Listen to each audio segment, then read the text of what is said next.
All right, you guys. Today we are back with Maya to discuss the Leo moon sign. Let me just actually make sure that I wonder because last time it was just you. And okay, there we go. Now we're both displayed. So this is the Leo moon sign. This is going to describe kind of your inner emotional nature, your childhood, your relationship with your mother. So for Leo moons, I actually have a few friends who have Leo moons and Scorpio suns. And what I find is that they tend to be an extremely social person. Like they can get along really well with people, even as a Scorpio sun, even if they're not wanting to hang out with people all the time, they're usually really outgoing. They just know how to kind of like light up a room. And both of these individuals are extremely creative as well. So they're involved in multiple types of arts, which is really classic for Leo. And they have this beautiful childlike nature that comes out. So they're always willing to play, to dabble in things. And it's really fun to be around a Leo moon because they're definitely like the light of the party. And I think that a lot of ways the mother can be represented by this. Maybe the mother was gregarious, maybe she was outgoing, or she just had an appearance of confidence and being sure of oneself. And so what doesn't happen though, or what isn't always seen though, is that sometimes the mother, even though she has these beautiful appearances out in the world, might be not necessarily giving the child exactly what she needs. Like every mother is going to kind of miss some type of need somewhere along the way. And so the Leo moon mother might not necessarily give the child as much attention and appreciation for their unique gifts and their unique personality as the child needs. And what I see oftentimes with these people is that they will have this kind of innate performer in them, this desire to be witnessed. Like my friend, she said she would perform in front of all these little like dolls and stuffed animals and stuff. And so I think if you have that with a mother who's there encouraging you and who wants to see that in you, it would help this expand. But sometimes there are going to be cases in which the mother isn't always going to have that time and attention for you, or maybe she's more concerned with appearances than like the nitty gritty of what you are experiencing and what you need in the moment. That's not always going to be the case, but there can be this deflection or this lack of attention that maybe sometimes you would want. And so that can be this really deep innate desire of someone with the Leo moon, is this kind of ability to be seen for who they are and appreciated and adored for who they are. And I will see this come up in the relationships of them wanting to be, you know, like the queen, and for their partner to be proud of them, because that's something that maybe they didn't fully have as a child, or maybe they had it, but not in all the right ways. And so I was talking about this with Maya, but sometimes that can create this lack of vulnerability. And Maya, did you want to kind of take it away from here, or would you like me to keep talking? From what you've explained, it sounds like someone with a Leo moon might have this belief because of their childhood that being seen as the queen in the partnership, or being honored for like their outwardness, is going to meet their needs, because that's kind of like how mom showed up for them. They have this idea that that's going to meet the need, but really it sounds like there's this deeper need for love and like a deeper kind of attention, not based on what they're putting out in the world or on appearance or what they're doing or what they bring to the party, right? And so I think that's what they were honored for mostly. And so again, they think that being treated as the queen in the relationship is going to meet this need that they have to be seen, held, given attention. But what I would imagine for these people, from what we talked about before getting on here and what you're saying, is that there may be this inability or this resistance to like vulnerability or intimacy. Even intimacy doesn't just have to be sexual, just so people know. It's like being intimate with someone is like really showing yourself to them.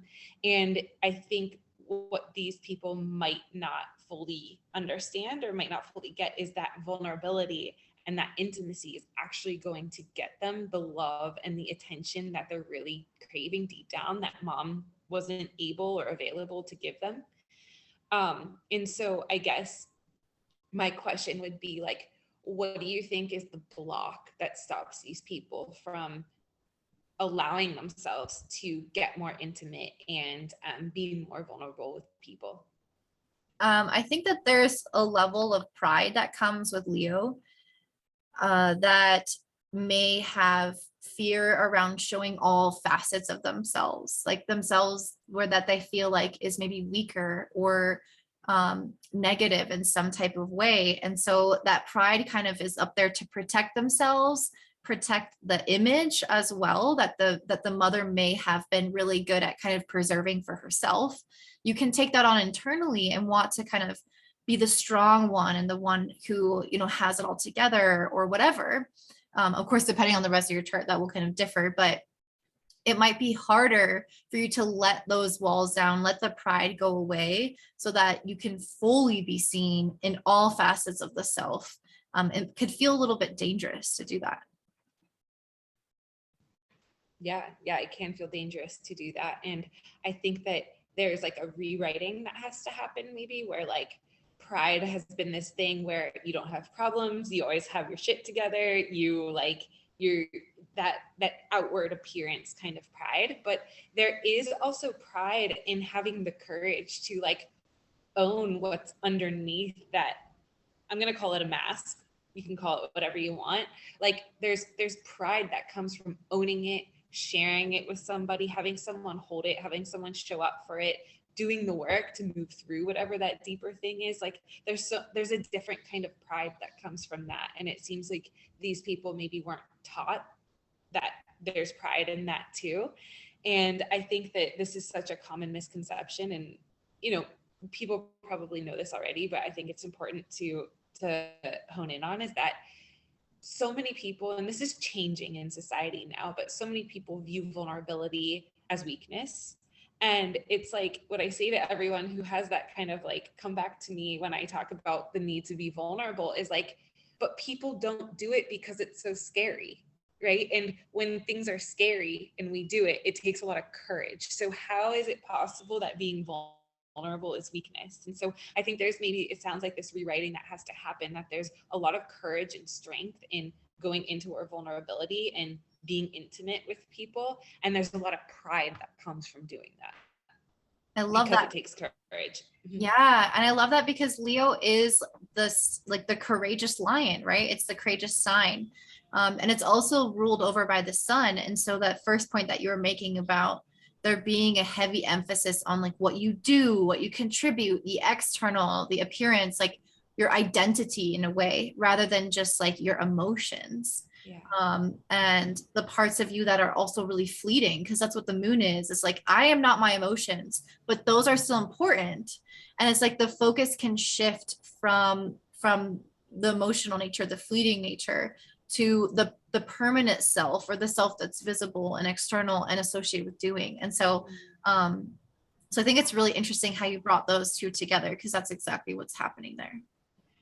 Totally. And if the child was only like honored for outward achievements, like image based things, then they never got the attention for who they are inside. And so a lot of their focus is going to be on that outward image. But there, I would imagine that there's also this longing, or this maybe it's conscious, maybe it's not, for like a deeper connection with people. Because if you're going around your life and around the world like